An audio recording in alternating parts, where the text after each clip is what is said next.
लोग हैं जो दिनों में अमीर हो जाते हैं, जो कम वक्त में ज्यादा पैसा कमा लेते हैं? Millionaires investment secret.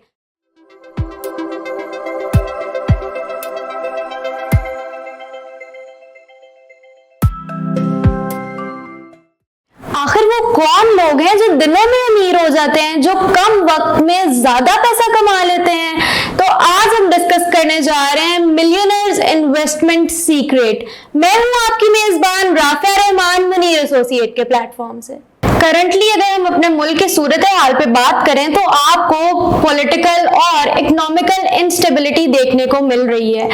अब Political instability और economical instability are directly proportional to each other, यानी कि as soon as political stability आएगी तो आप लोगों के सामने economical stability भी आएगी, यानी कि जो भी अगला प्राइम मिनिस्टर इलेक्ट होके आएगा, जैसे ही सीट कंफर्म होगी तो उस इंसान का सबसे पहला कंसर्न ये होगा कि इकोनॉमिकली स्टेबिलिटी लेके आई जाए, यानी कि लोग जो फाइनेंशियल क्राइसिस फेस कर रहे हैं उनको ठीक किया जाए। ये दौर भी क्राइसिस का चल रहा है। आज से 2 साल पहले जब कोविड आया था वो दौर भी क्राइसिस का था, जहां पर बहुत लोगों ने जरूरत के हिसाब से और मौके के हिसाब से पैसा कमाया और बहुत पैसा अर्न किया है।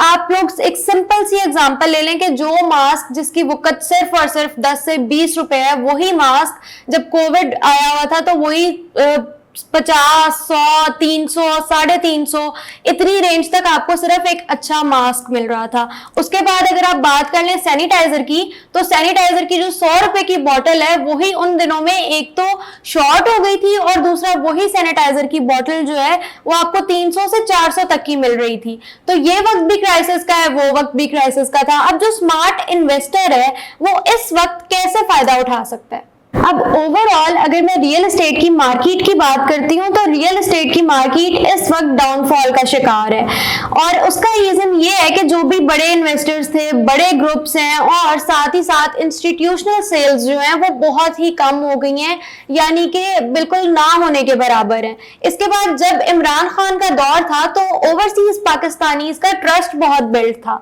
लेकिन अब जो है लोगों का उतना ट्रस्ट बिल्ड नहीं रहा, तो ओवरसीज पाकिस्तानी इन्वेस्टमेंट नहीं कर रहे, और पाकिस्तान के अंदर जिन लोगों के पास पैसा है वो लोग सिर्फ इसी मार धाड़ में है कि हम लोग वीजा लगवाएं और मुल्क का तो शायद दिवालिया निकल जाएगा, हम लोग मुल्क से बाहर चले जाएं, हम मुल्क छोड़ दें।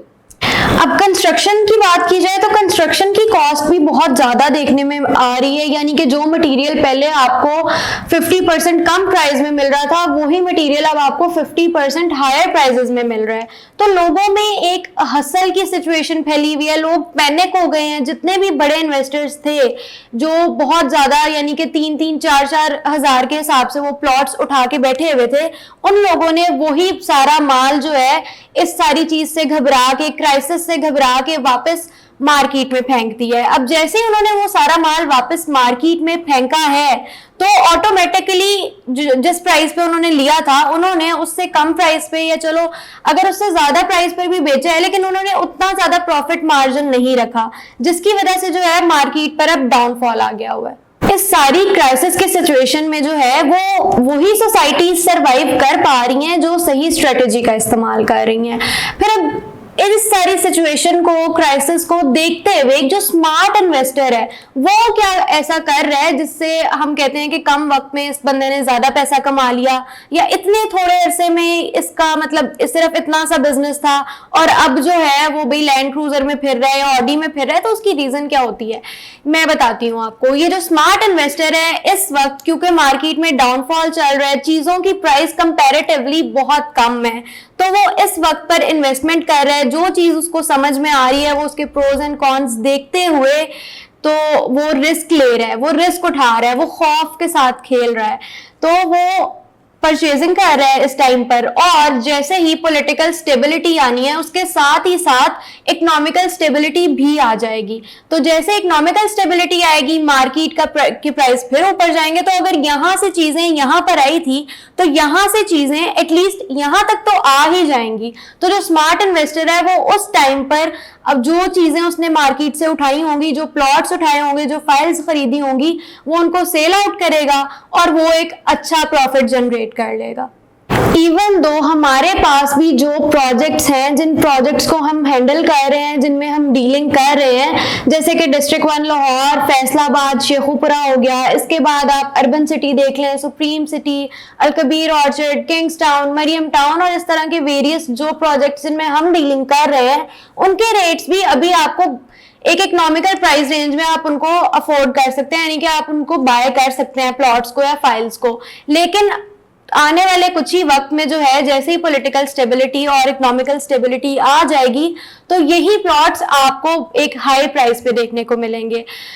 I am very much hopeful कि हमारी आज की इस डिस्कशन के बाद आप लोगों के सामने बहुत सी चीजें क्लियर हो गई होंगी। तो अगर आपको वीडियो पसंद आई हो तो चैनल को लाइक, शेयर, सब्सक्राइब करके बेल आइकन दबाना बिल्कुल मत भूलिएगा, ताकि मजीद ऐसे ही इंटरेस्टिंग टॉपिक्स पर हमारी बातचीत चलती रहे और आपको नोटिफिकेशंस मिलते रहे। Thank you. अल्लाह।